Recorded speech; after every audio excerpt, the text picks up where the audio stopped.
முருகா, என் துன்பம் அனைத்தையும் தீர்த்து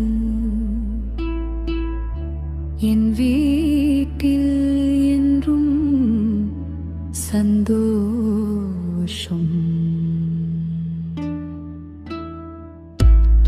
அமைதி, நிம்மதி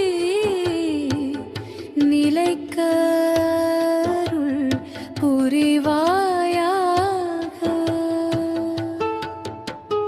வேலவா, உன் வேல் என் வாழ்வின் தடைகளை அகற்றி என் குடும்பத்தை என்றும் காத்தருள்வாயாக.